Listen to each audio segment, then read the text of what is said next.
5장 이중 바닥과 지하 회담. 무영이 낡은 괴짝을 발로 걷어차 드러낸 공간. 괴짝 아래의 나무 바닥은 단순한 마루가 아니었다. 흙먼지를 걷어내자 성인 한 명이 간신히 들어갈 만한 크기의 사각 구멍이 나타났다. 구멍 주변의 나무에는 마치 회전식 문처럼 미세한 회전축의 홈이 파여 있었다. 이곳이 명약수가 마지막으로 가리킨 단서였군요.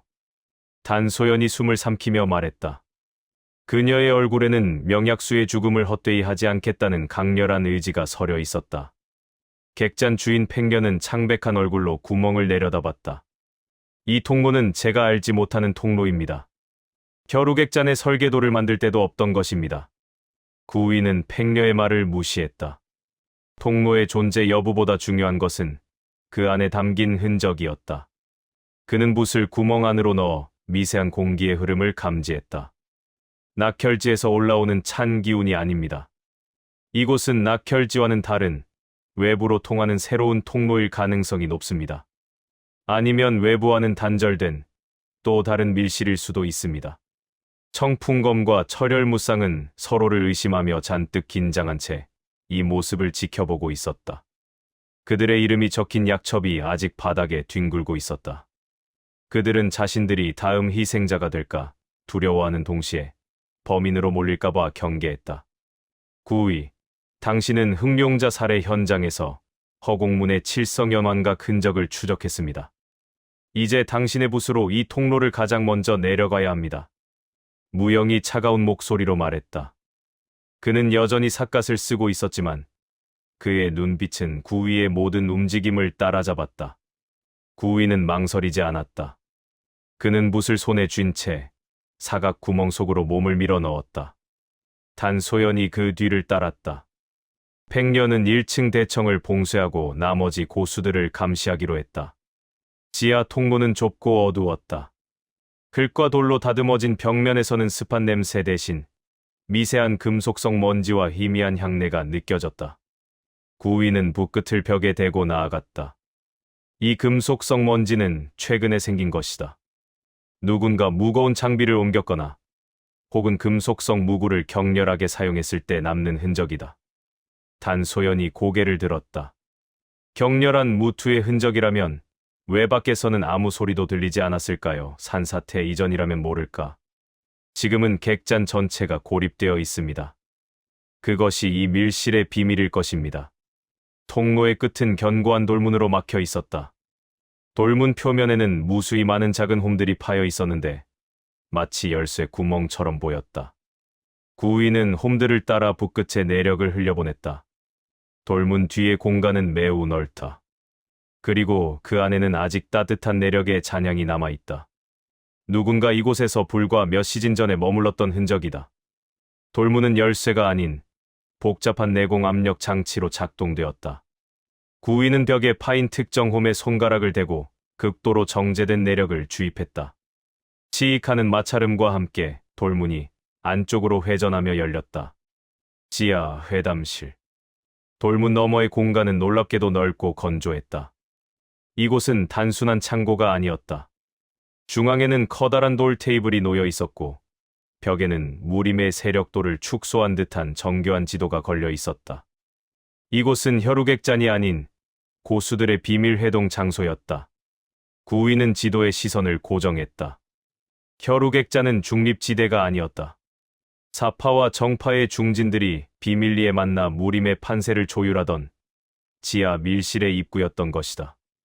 단소연은 테이블 위에 놓인 3개의 찻잔을 발견했다. 찻잔에는 아직 미지근한 차의 잔향이 남아 있었다. 3명입니다. 흑룡자, 명약수, 그리고 또 한 명. 이 3명이 이곳에서 모종의 거래를 했습니다. 흑룡자는 사파거상, 명약수는 떠돌이 의원, 그리고 세 번째 인물은 누구일까요? 구위는 찻잔이 아닌 테이블 모서리에 남은 아주 미세한 홈을 붓으로 훑었다. 그 홈은 마치 검끝으로 살짝 긁힌 듯했지만 검은과는 달랐다. 이것은 세 번째 인물이 자리에 앉아 있을 때 손끝으로 내력을 집중하며 돌을 미세하게 녹인 흔적일 것이다. 이 내력의 특징은 청풍검의 무공과 정확히 일치한다. 천풍세. 내력을 극도로 압축해 무형의 검으로 바꾸는 그의 동문 무공이다. 세 번째 인물은 청풍검이었다. 정파의 기수 청풍검이 사파거상 흥룡자, 그리고 의원 명약수와 비밀회담을 가졌다는 사실은 그 자체로 무림을 뒤흔들 대형 스캔들이었다. 청풍검이 범인이라면 알리바이가 모순됩니다. 명약수는 청풍검이 2층 복도에서 우리와 함께 있던 시점에 장력에 당해 사망했습니다. 단소연이 반문했다. 구위는 붓을 들어 테이블 위를 가리켰다. 그리고 테이블 중앙에 놓여있던 천물록의 빈자리를 응시했다. 무영이 찾던 그 전설의 문서. 흥룡자는 천물록을 미끼로 이들을 불러 모았을 것이다. 청풍검은 천물록을 얻어 정파의 세력을 넓히려 했고, 명약수는 천물록에 담긴 고대 약재의 비방을 원했을 것이다. 하지만 흥룡자는 살해당했다. 그리고 천물록은 사라졌다. 구위는 돌문 안쪽 벽에 남은 아주 미세한 핏자국 하나를 발견했다. 그것은 흥룡자의 시신에서 발견된 핏자국과는 확연히 달랐다. 이 피는 아직 완전히 마르지 않았다. 범인은 한 명이 아닐 것입니다. 이곳 지하 회담실에서 또 다른 살인이 벌어졌습니다. 명약수와 흥룡자 외에 또 다른 희생자. 그때 통로 입구에서 무영의 다급한 목소리가 들려왔다. 구위, 단소연, 빨리 올라와야 하오. 철혈무쌍이 청풍검을 공격했소. 1층 대청에서 무투가 벌어지고 있소. 구위의 눈빛이 흔들렸다.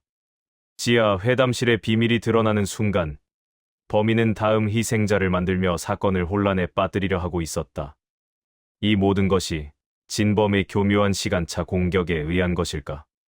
아니면 범인은 이 무투를 이용해 스스로의 알리바이를 강화하려는 것일까? 구위와 단소연은 서둘러 지하 통로를 통해 1층 대청으로 복귀했다. 무영의 말대로 청풍검과 철혈무쌍 사이에는 격렬한 무투가 벌어지고 있었다.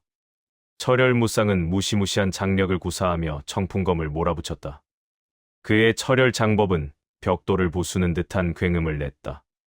청풍검은 검을 뽑지 않은 채 천풍세의 경공과 권법으로 간신히 방어하고 있었다. 그의 움직임은 바람처럼 가볍고 빨랐다. 당신이 진범이다. 명약수를 죽인 장력의 기운이 당신에게서 느껴진다. 철혈무쌍이 포효했다. 헛소리. 흥룡자의 약첩의 이름이 적힌 당신이야말로 동료를 배신한 것이다. 청풍검 역시 내력을 응축해 반격했다. 팽녀와 나머지 투숙객들은 공포에 질려 대청 구석으로 물러섰다. 팽녀의 표정은 여전히 무표정했지만 그녀의 눈동자에는 설명할 수 없는 냉기가 서려 있었다. 단소연이 외쳤다. 무투를 멈추시오. 지하 회담실의 비밀이 밝혀졌소. 세 분 모두 공범자일 가능성이 있습니다. 그녀의 외침에도 무투는 멈추지 않았다. 오히려 철혈무쌍의 장력이 더욱 강력해졌다. 그때 구위는 청풍검의 방어 방식에 집중했다. 청풍검은 분명 뛰어난 무공을 지녔으나 철혈무쌍의 공격을 받아낼 때마다 그의 팔과 다리에서 미세한 내력의 불꽃이 튀었다. 구위는 붓을 들었다. 붓 끝에서 나오는 내력으로 그는 대청의 공기 흐름을 역추적했다. 명약수를 죽인 장력은 강력했지만 그 장력이 사라진 방식이 너무나 비정상적이었다. 단소연 조사관, 명약수를 죽인 장력은 범인의 무공이 아니었다. 그것은 청풍검의 천풍세를 모방한 제3의 무공이었다. 모두가 구위의 말에 경악했다. 구위는 철혈무쌍을 향해 외쳤다. 당신의 철혈 장법은 내력을 한 점에 모아 폭발시킵니다. 하지만 명약수를 죽인 장력은 명약수의 복부를 파괴하는 동시에 외부로 방출된 모든 내력의 파문을 순식간에 흡수하고 사라졌습니다. 폭발적인 장력을 사용하면서도 주변에 흔적을 남기지 않는 무공 말입니다. 무림에는 내력의 흔적을 지우는 여러 가지 비법이 있지만 타인에게 피해를 입히는 순간 발생하는 폭발적인 충격파까지 지우는 것은 거의 불가능합니다. 이 말을 듣고 청풍검이 숨을 헐떡이며 말했다. 그것은 내력을 흡수하는 음공의 극에 사라진 혈공문의 비전, 급성대법이 아닙니까? 혈공문. 도관계 문파와 함께 사파의 가장 악명 높은 문파였으나 100년 전 무림에서 숙청되어 사라졌다고 알려진 문파. 흑룡자 살인에서 도관계 문파의 모방 흔적을 남기고 명약자 살인에서는 혈공문의 흔적을 남긴 것이다. 진범은 두 개의 사라진 사파 문파를 동시에 모방하고 있습니다. 이것은 무림의 공포를 극대화하려는 의도적인 기만입니다. 구위가 냉철하게 말했다. 그리고 지금 청풍검과 철혈무쌍의 무투는 그 기만을 덮기 위한 교란입니다. 구위는 대청의 바닥. 명약수가 쓰러졌던 자리를 다시 붓으로 훑었다. 강력한 장력이 남긴 내력의 잔향은 없었다. 다만 명약수가 절명하기 직전 그의 복부에서 역류해 나온 피 한 방울이 바닥에 굳어 있었다. 이것이 진범의 실마리입니다. 구위는 붓끝으로 그 피방울을 가리켰다. 무엇이오? 그냥 피가 아니오. 철혈무쌍이 경계심 가득한 눈빛으로 물었다. 피가 아닙니다.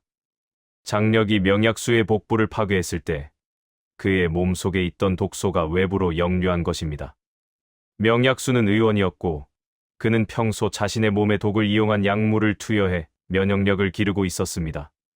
그 독소는 평소에는 해가 없지만 강력한 장력의 충격을 받으면 피와 함께 응고되는 특성이 있습니다.